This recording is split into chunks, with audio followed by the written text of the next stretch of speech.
혹시 수업 방금 배우면서 혹시 질문이 있으신가요? 한 3분 남았으니까.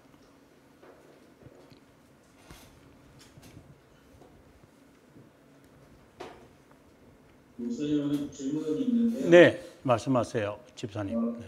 오늘 배운 거하고는 다르지만 교리라는 말하고 네. 교의, 교의, 교리, 신학, 신학, 다른 의미가 있는 것 같은데. 네. 좀 불명확하게 들린다 이 말이죠. 예, 교리라고 할 때는 우리가 영어로 쓴다면 doctrine이잖아요. 교리, 교리, 죄송합니다. 이거 잘못 썼다. 교의. 예, doctrine이라고 하죠. 교리를, 그죠? 이거는 다른 말로 한다면 교훈 또는 말씀 이렇게라도 성경에 번역되어 있어요. 그러니까 교리라는 이 말은 교훈, 말씀, 교훈이라는 말이 가장 정확하고 제가 쓰는 거나 일반적으로 쓸 때는 우리가 보통 말하는 신앙 고백서를 말하는 거고 이렇게 정리하고요. 교의라는 것을 영어로 말할 때는 dogmatic이라고 그럽니다. dogmatic. 그러니까 도그마라고 생각하시면 됩니다. 어떻게 본다면은 그것의 신념과 유사하다고 보시면 됩니다. 그래서 영어로 말하면은 이제 belief라고 말할 수 있죠. 예, 그 믿는 바, 그 어떤 단체를 위한 이제 과거에는 룰이라고 했고요. 그 수도사들은 룰이라고 했고 또는 이제 앞서 말했던 차트라고 하는 말로 챕터가 아니고 차트라고 하는 그 말로도 쓸 수 있는데 그래서 도그마라는 것은 매우 교리는 교훈에 좀 가까운 것이 있고 이것은 그들 하나의 단체가 믿는 바를 말하는 것이죠. 자, 신학이라고 말할 때는 이제 보통 시스테메릭이라고 그럽니다. 시스테메릭, 디알라지 이렇게 이제 나가는데 도그메릭 디알라지라는 말로도 교의의 신학이라는 단어를 썼는데 그럴 때는 교의 신학이라고 이렇게 말을 해요. 그러면 교의 신학과 여기서 말하는 조직 신학의 차이는 뭐냐?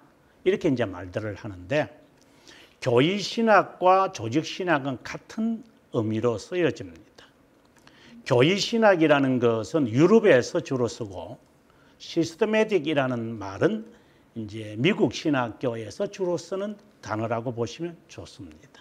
그래서 조직 신학이든 교의 신학이든지 간에 교의 신학은 조직 신학과 같은 부류라고 보지만 좀 더 이제 엄밀하게 들어가게 되어지면 조직 신학은 어느 한 개인 그러니까 신학자라고 해요. 퍼스널 개인의 어떤 신학의 신념, 교리에 대한 신념. 그러면 교의 신학이라고 하는 것은 그야말로 어떤 단체를 위한 단체입니다. 하나의 단체를 위한 것이라면은 조직 신학은 개인의 신학을 말합니다. 그러면 교의 신학은 유럽에서 주로 쓰고 조직 신학은 미국에서 주로 쓰는 단어인데 성격상으로 들어가면 그렇다는 것이고 그러면 이런 것들은 어디에 바탕을 두느냐? 교리에 바탕을 둡니다. 그래서 교리를 통해 어떠한 단체가 채택을 해가지고 예를 들어서 우리 개혁교회는 웨스트민스터 신앙고백서와 일치를 위한 새 형식을 교의로 시작하겠습니다. 이래 되면은 그것은 그 단체를 위한 교의가 되겠죠. dogma가 되는 거고. 그리고 그것을 이제 다시 학자들이 이제 체계적으로 여기 조직신학처럼 체계적으로 이제 그 단체를 위해서 신앙을 정리해 갈 때 이것을 교의 신학이라고 이제 발전을 시켜버린 거고, 조직신학이라고 하는 것은 교리를 한 개인이 연구를 해서 이 교리를 체계화 만들어 버립니다. 그래서 기반은 교리에서 출발한다, 이렇게 보시는 게 좋겠습니다. 감사합니다. 네, 예. 이게 많이 헷갈리죠. 실제로 뭐 교인은 뭐고 신학은 뭐고 조직신학은 뭐고 교리는 뭐고 뭐 이렇게 서로 많이 다르니까. 자, 오늘 우리가 기독교 강요에 이제 가서 오늘 아니고 기독교 강요에 오늘 사복음 18장 8항에서 11항까지를 우리가 미사의 역사를 우리가 보는데, 그 전에 우리가 미사라고 하는 이 단어에 대한 제 해설, 기독교 강요의 해설을 한번 보도록 하겠습니다. 지금 여기에 있는 이 책은 여기 앞에 보여지는 제가 쓴 해설자용에 나오는, 그러니까 사권 8항에 있는 내용의 미사 그 첫 단어로 나오는데, 그것에 대한 역사적 이야기를 잠깐 여기에 해놨습니다. 한번 읽어보겠습니다. 미사는 그 이름의 기원도 불명확하다. 영어로 메스라고 합니다. 그래서 크리스마스라는 말이 이제 그래서 나오죠. 요 메스라는 말이 바로 이 말입니다. 라틴은 미사에서 나왔다. 그 뜻은 해산. 그래서 제가 지난 시간에 디스미스라고 했습니다. 학습교인의 모임을 해산한 후 학습교인, 신자들이 모이는 것에 유래되었다. 무슨 말이냐? 이제 너는 신앙인으로 이제 자라가겠다, 배우겠다 하는 자세가 되어 있다. 그러면 세례를 베풀겠죠. 세례를 베풀어서 성찬에 참여하게 합니다. 바로 그걸 말합니다. 너는 이제 이 학습의 과정에서 떠나서 디스미스해서 이제 성찬에 참여할 수 있다. 이제 그 말인 거예요. 6세기경에 소개됐다. 게다가 성찬의 두 요소 또는 표징을 함께 나눠야지 분명하지 않은 것은, 분잔하지 않는 것은 그릇된 것이다. 비역사적이고 비성경적이다. 이 시점에서 우리는 사울에게 했던 말을 꼭 기억해야 한다. 미사에서 주장하는 것처럼 죄들의 용서나 그리스도의 희생 제물을 반복하는데 오히려 하나님은 순종과 그리고 듣는 것을 더 강조하시지 않으셨어요? 이것을 망각하고 있다. 극단적 행위를 유예해야 된다. 형식을 배제하라는 의미로 착각하여 방종하면서 행위 순종만을 강조해서는 안 된다. 이거는 극단적입니다. 순종을 강조하지만 순종만을 강조하면서 형식을 배제하면 안 된다. 순종만을 의미하지 않는다. 율법의 의미를 파악할 때 순종을 의미하는 것이지 모든 형식을 제거하는 극단적 자세는 비성경적이고 비역사적이다. 자, 이렇게 이제 제가 해설을 해놓고요. 그 다음에 이제 하이델베르그로 가보면, 하이델베르그, 여기에 82문까지가 이제 미사에 관한 이야기입니다. 그 부분을 여러분과 함께 잠깐 읽어서 우리가 지난 시간에 서론적으로 공부한 걸 한번 정리해 보겠습니다. 주님의 성찬과 로마 카톨릭 미사 간에 무슨 차이점이 있나? 주님의 만찬이 우리에게 증명하는 것은 십자가상에서 단번에 성취한, 아주 중요한 말이죠.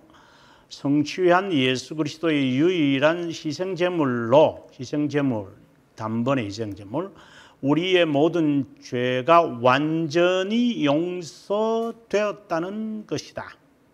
이렇게 full pardon 되어졌다. 완전히 용서됐다. 그 다음 계속해서 성령으로 우리가 그리스도에게 접붙임 되었는데 이러면 이 칭의를 말하겠죠. 그분은 인성에 따라 현재 지성에 있지 않지만 하늘에 자신의 아버지 하나님 오른편에 있는 분이고 중보하신다는 거죠. 우리를 위해 경배받을 것이다. 왜? 왕으로서.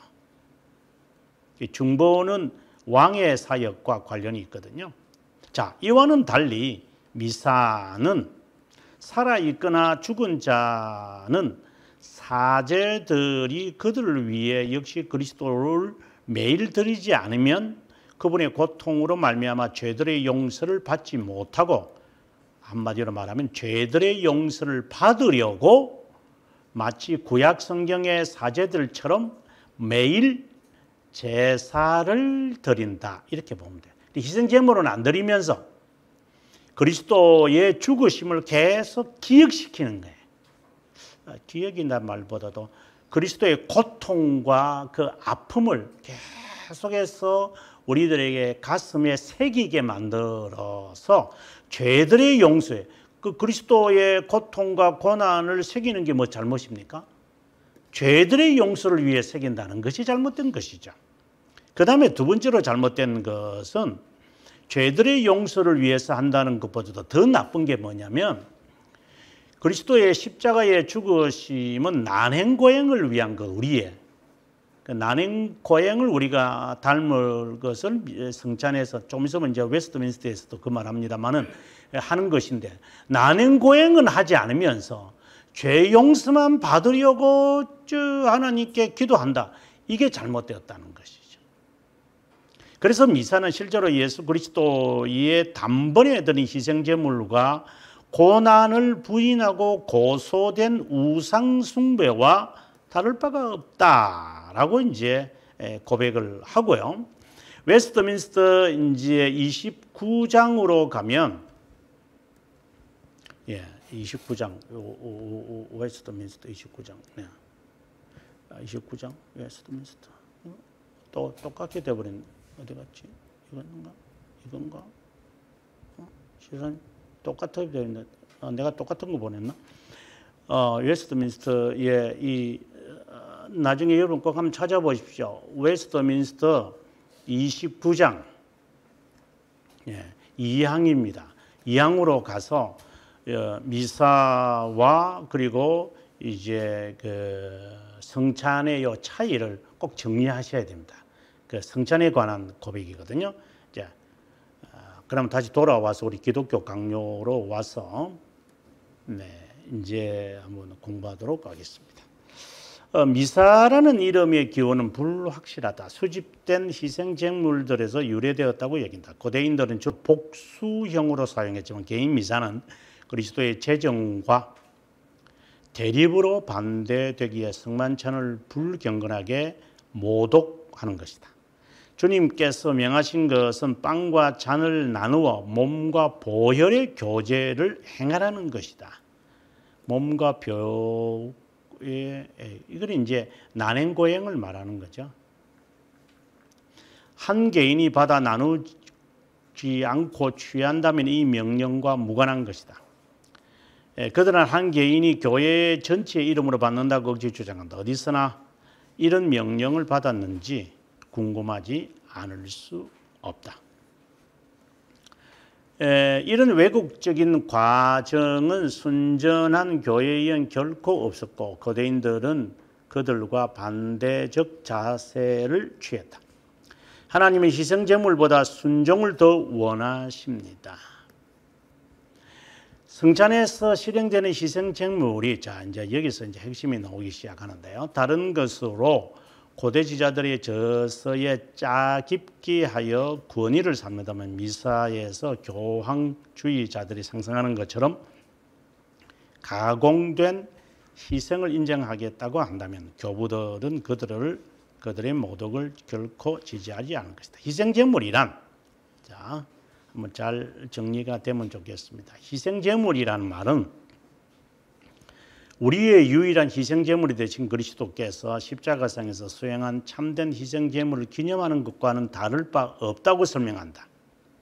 과연 그럴까요? 아우구스티누스는 이렇게 말한다.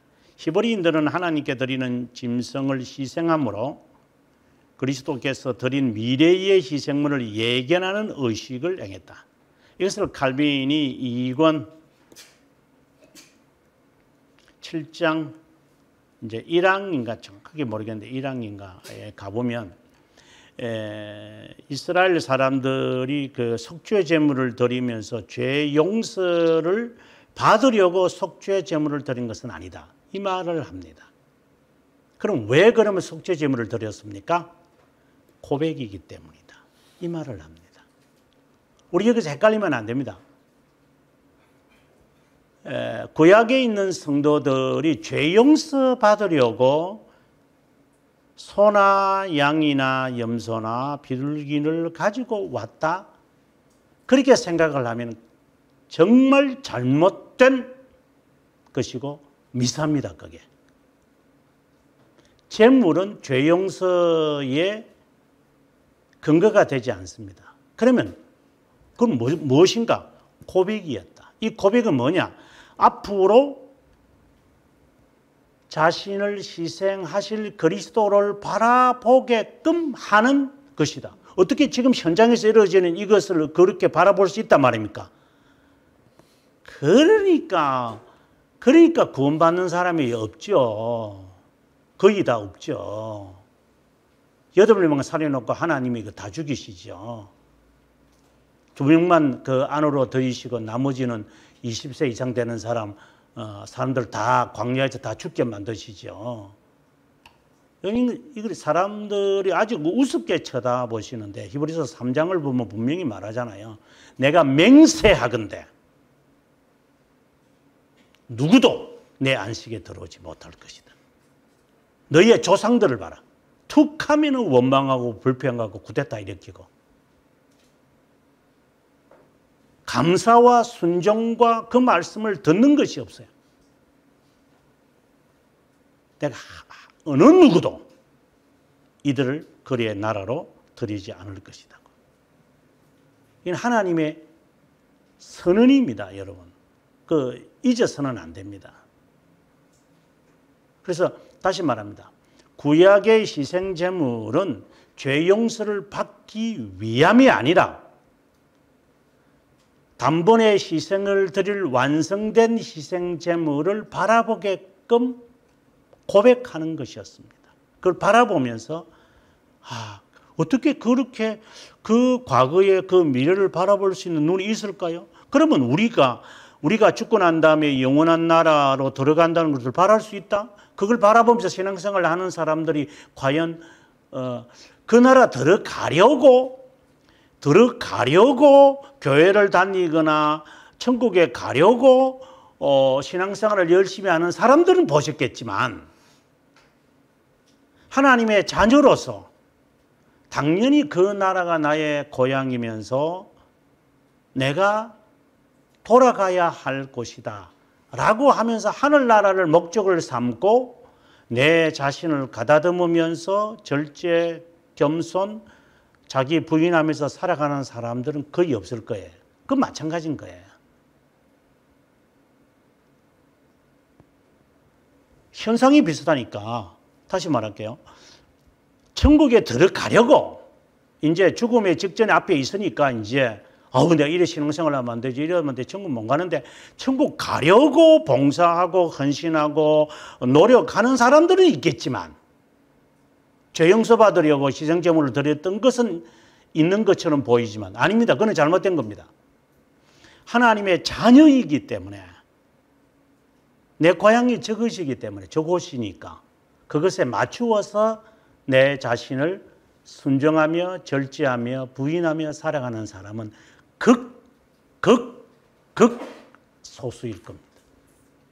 그 시대나 지금 우리 시대나 별 차이가 없어요.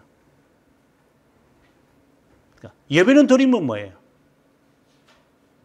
자기 순종에는 자기 부인, 순종을 위한 자기 부인, 자기 절제, 자기 고침, 자기 포기, 이게 없는데요. 그러면 그것은 구약 성도들이죠. 미사죠. 조건으로 예수 믿는 거죠. 바라려고 예수 믿는 거예요. 이 겉으로는 똑같이 보이지만 미묘한 차이가 있는 것이. 이건 엄청난 차이죠. 미묘한 차이가 아니라 실제로는. 그래서 아우구스티누스도 분명히 말하기를 미래의 희생 제물을 예견하는 의식을 향했다. 이제 그리스도인은 신성한 공물과 그리스도의 몸에 참여함으로 완전한 희생을 기념하는 의식을 향한다. 희생 제물은 우리를 위해 드린 그리스도의 육체와 우리를 위해 흘리신 보혈에 감사하고 기념하는 것이다. 아, 그리스도께서 이렇게 하나님으로서 인간이 되셔서 나의 죄를 위하여 이렇게 희생제물이 되셨구나. 그러면 그 다음에 뭐가 되죠? 나는 감사하는 마음으로 나는 내 삶에서 자제, 절제, 부인하면서 살 것입니다. 그래서 난행고행을 할 것이라는 다짐과 고백과 하늘나라에 대한 확신을 갖는 시간들이죠. 성격이 전혀 달라요. 성찬에서 그리스도의 희생제물은 너무나 생생하게 나타나기에 눈앞에 십자가의 현장을 두게 될 정도다. 구약 성도도 마찬가지죠. 저렇게 그 죽는 모습을 보면서 그리스도의 그 순종이 얼마나 끔찍할까. 그러면 나는 얼마나 내 자신을 쳐서 복종시켜야 할까? 이것을 이제 우리가 성찬의 빵과 잔을 먹고 마실 때 자기를 살핀 후에야 먹고 마시지 않으면 자기 죄를 먹고 마시는 것이다. 라고 말할 정도로 고린도전서 11장 29절에서 그렇게 말하는 거예요. 하지만 고대 저자들이 이 명령을 하나님의 제도에 따르는 것보다 다른 목적으로 사용했기를 알기 때문에 하나님의 순전하고 단순한 규례를 만족하는 것보다 경건한 자를 위해 더 안전한 것이 없습니다. 성찬은 오로지 그분의 권위만이 나타나야 하기 때문에 어려운 것입니다. 모든 규례에 대한 경건하고 정통적인 견해를 소유했다고 보지만 행위 형태의 무언가 오리를 범한 것도 사실입니다. 그들은 그리스도께서 교정하는 것이나 복음이 허용하는 것 이상의 유대인의 희생 제물을 모방하는 데 더 가깝게 나간 것입니다. 그들이 비난받아야 하는 유일한 것은 앞뒤가 뒤바뀐 유추성, 그리스도의 단순하고 선전한 제도로 만족하지 않고 율법의 그림자에 너무 기울어져 있다는 겁니다. 간단한 제도가 뭔데요? 순종입니다. 순종하는 겁니다. 그 고난을 바라보면서 나도 내 자신과의 싸움에서 얼마나 내 자신을 하나님으로서 종의 형체를 가진 그리스도의 이게 얼마나 힘들겠습니까? 너무 힘듭니다. 그래서 우리가 당하는 지금 어떤 어려운 형편에서 그리스도를 섬기는 그 어려움은 사실상 좀 부르주아죠. 그 마음을 늘 갖고 살아야 돼요.